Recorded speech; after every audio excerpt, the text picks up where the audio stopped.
আজরাইলের মৃত্যু কিভাবে হবে জানলে চমকে উঠবেন।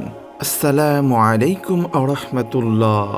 আশা করি আপনারা সবাই আল্লাহর অশেষ মেহেরবানিতে ভালো আছেন। আল্লাহর আদেশে হযরত ইসরাফিল আলাইহিস সালামের সিংগায় ফুৎকারের মাধ্যমে কিয়ামত অনুষ্ঠিত হবে। এই পৃথিবীতে কিয়ামত সংঘটিত হওয়ার পর আল্লাহ তাআলা সপ্তম আসমান ভেঙে দেবেন। সপ্তম আসমানে অবস্থানরত ফেরেশতারা মৃত্যুর অতি সন্নিকটে উপস্থিত হয়ে যাবেন।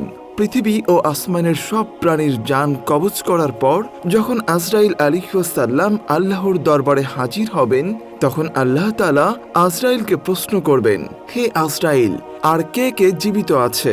আজরাইল আলাইহিস সালাম উত্তরে বলবেন, হে আমার রব, জিব্রাইল, ইসরাফিল, মিকাইল ও আমি আজরাইল জীবিত আছি। তখন আল্লাহ তাআলা বলবেন, যাও, তুমি ছাড়া বাকি 3 জনের জান কবজ করে ফেলো। তখন আজরাইল আলাইহিস সালাম জিব্রাইল, ইসরাফিল ও মিকাইলের জান কবজ করতে চলে যাবেন। এরপর আজরাইল আলাইহিস সালাম তাদের জান কবজ করে যখন ফিরে আসবেন, তখন আল্লাহ তাআলা হযরত আজরাইল আলাইহিস সালামকে বলবেন, হে আজরাইল, এখন আর কে জীবিত আছে? তখন আজরাইল আলাইহিস সালাম বলবেন, হে আল্লাহ, এখন তোমার সামনে আমি আজরাইল দাঁড়িয়ে আছি, আর কোথাও কেউ নেই। তখন আল্লাহ তাআলা তাকে বলবেন, মুত ইয়া মালাকুল মউত, মরে যাও, হে মৃত্যুর ফেরেশতা, তুমি মরে যাও। এতদিন পর্যন্ত যে সবার জান কবজ করে নিজের দায়িত্ব পালন করত, আজ সে নিজেই নিজের জান কবজ করবে। এই কথা শোনার সাথে সাথে আজরাইল আলাইহিস সালাম ভয়ে কাঁপতে শুরু করবেন। তখন আল্লাহ তাআলা বলবেন, কুল্লু নাফসিন জাইকাতুল মাউত, প্রত্যেক প্রাণীকেই মৃত্যুর স্বাদ গ্রহণ করতে হবে।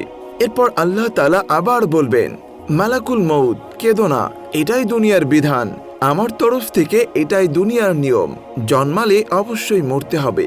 জান্নাত জাহান্নামের মাঝখানে আরাফ নামের একটা জায়গা আছে, আল্লাহ তাআলা তাকে সেখানে গিয়ে দাঁড়াতে বলবেন।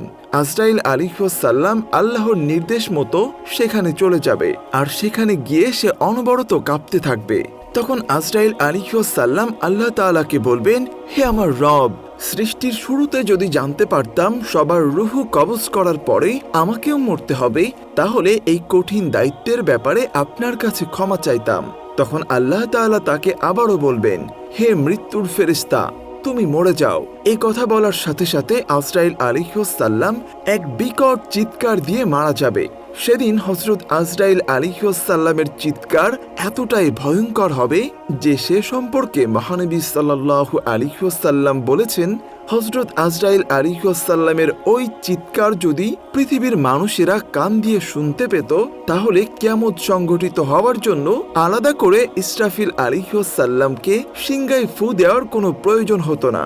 ওই চিৎকারের শব্দে প্রতিটা মানুষের কানের পর্দা ফেটে তারা সেখানেই মৃত্যুবরণ করত।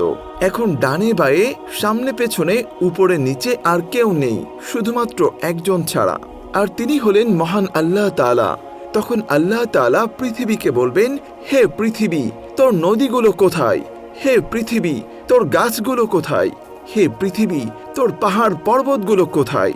হে পৃথিবী, সেই সব রাজা বাদশারা কোথায় যারা ক্ষমতার দাপটে মাটিতে পা ফেলত না? অত্যাচারী স্বৈর শাসকরা আজ কোথায়? কিন্তু কোথাও থেকে কোনো শব্দ সেদিন আর আসবে না। এরপর আল্লাহ তাআলা নিজেই বলবেন, আজ রাজত্বকার এক প্রবল পরাক্রান্ত আল্লাহর।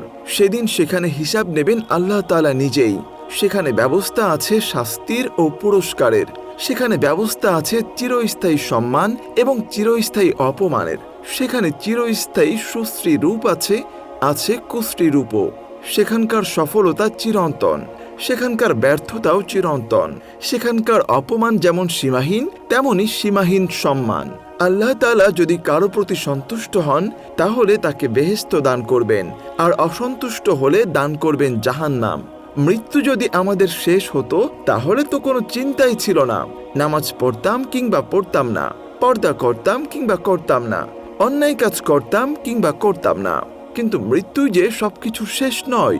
কবর, হাসর, মিজান, পুলসিরাত, জান্নাত অথবা জাহান্নাম, এই সব কিছুর সম্মুখীন আমাদেরকে হতে হবে মৃত্যুর পরে। আমরা যেন দুনিয়ার জীবনে বেশি বেশি আল্লাহর ইবাদত করে মৃত্যুর পরের জীবনকে সহজ করে তুলতে পারি। আল্লাহ তাআলা আমাদের সবাইকে সেই তৌফিক দান করুন।